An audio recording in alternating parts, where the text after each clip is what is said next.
Hello. Today we're going to talk about matrix multiplication. So matrix multiplication is a little bit different than what we did yesterday where we talked about a scalar multiplication.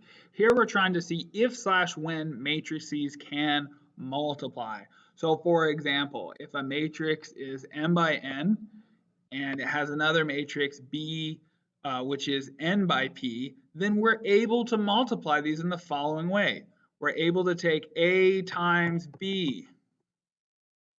So essentially what ends up happening is these have to match up. The columns of the first must equal the rows of the second. And what we get is essentially a matrix that is the outside dimensions, m plus p. The reason this works is because the way we multiply matrices is pretty weird, so be ready for it. We're essentially going to take a row. I'm going to make this our weird matrix. 1, 2, 3, 4, 5, 6. What a beaut. And we're going to multiply it by this sucker right here. We're going to say 7, 8, 9. Look at that. So we're going to multiply these two. All right. Now let's talk about the way we multiply it. We go the row of the first. So the row of the first multiplies the column of the second, and then that gets placed in position 1, 1. And we continue that out, right? If we have more columns that match, then we continue the entire thing. And so let's say this would be, if this is 1, 1, the next one would give us 1, 2, then 1, 3. That's an 11, 1, 4, and then 1. We would take 1, 2, 3 and multiply it by 7, 8, 9. So our first entry here is 1 times 7 plus 2 times 8 plus 3 times 9. Now, if we had another column here, we'd keep going, but we don't. We're done with it. So now we move on to this second row. And we take the second row, 4, 5, 6, and we're going to multiply it by the first column. So that's 4 times 7 plus 5 times 8 plus 6 times 9. And we simplify this down, right? That's kind of a little bit much, but I bet we can simplify it down and get some answers. So that would be 7 plus 16 is 23 plus 27 is 50. And then 28 plus 40 plus 54.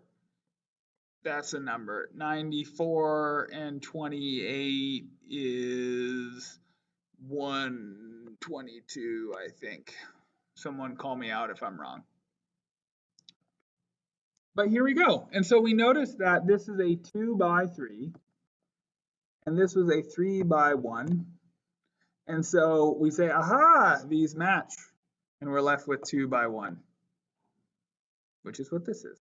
1 row, 2 row, 1 column.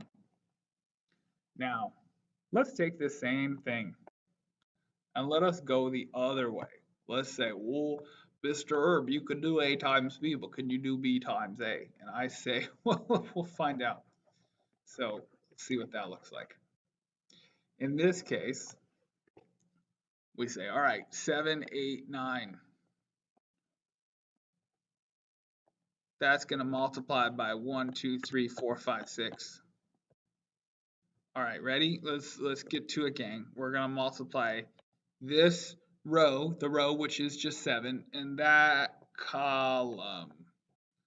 Oh no. We notice that this row is too short for this column. And so we can't actually multiply these together. If we look at the dimensions, we see that this is a 3 by 1 and this is a 2 by 3. These are not equal. Therefore, we can't do it. If I asked you to multiply B times A, you would just write no. Maybe if you're polite, you'd write no thank you. But it's not, you can't do it. It's impossible. The dimensions don't match up. AB, we would get what we got, right? 50, or 50, 122. BA, impossible. All right, let's look at this. This is a 2 by 2. This is a 2 by 3. So these two match up? Yeah. our result should be a 2 by 3. Let's see if I can do a different color. Ooh, let's go with orange. All right, so we multiply. So 2 times, or 2, 3 by negative 4, 5. So in our first spot, this is going to be a beefy one. So 2 times negative 4 plus 3 times 5. Okay, now we have a second column here. So we take this 2, 3, and we're going to multiply it by the 6, 3. So 2 times 6 plus 3 times 3. Wow, wait a minute. Is that a third column? It is. Let's do it again. 2 times negative 1. This is that purple line doing in there. 2 times negative 1 plus 3 times negative 4. Now you see we have exhausted all columns. All the columns have been exhausted. So we have to move down. We have to move down to the next row. And you'll see that I'm not simplifying all of this, right? I just kind of, like, I'm just writing it out and then I simplify afterwards. But we do negative 2, 6 times negative 4, 5. So negative 2 times negative 4 plus 6 times 5. Negative 2 times 6 plus 3 times 6. Negative 2 times negative 1 plus 6 times negative 4. Jeepers.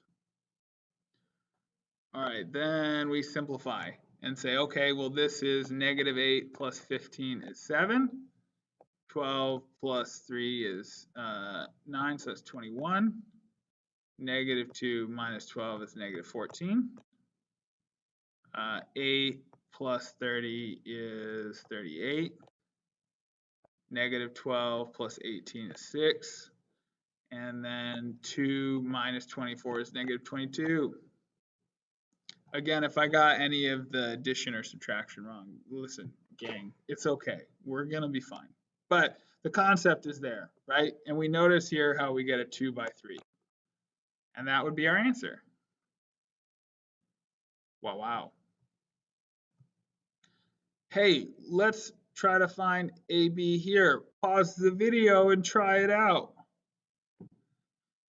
See, so you pause the video, and maybe you didn't even pause the video. Maybe you're just a heathen and you decided to, watch me do it, but whatever. You realize this doesn't match up.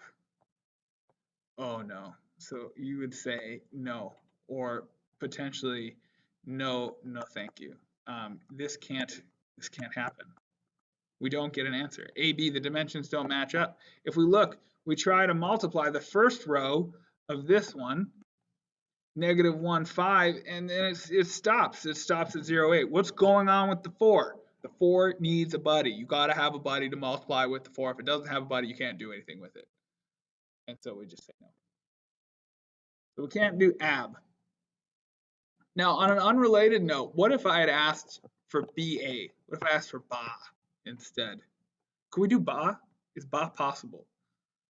Well, if we could do ba, this is a 3 by 2. That's B. And A is a 2 by 2. And so yeah, that totally match, right? That's okay, right? We'd end up with ba having dimensions of 3 by 2. All right. All right. That's all I got. If you have any questions, feel free to ask. Bye-bye.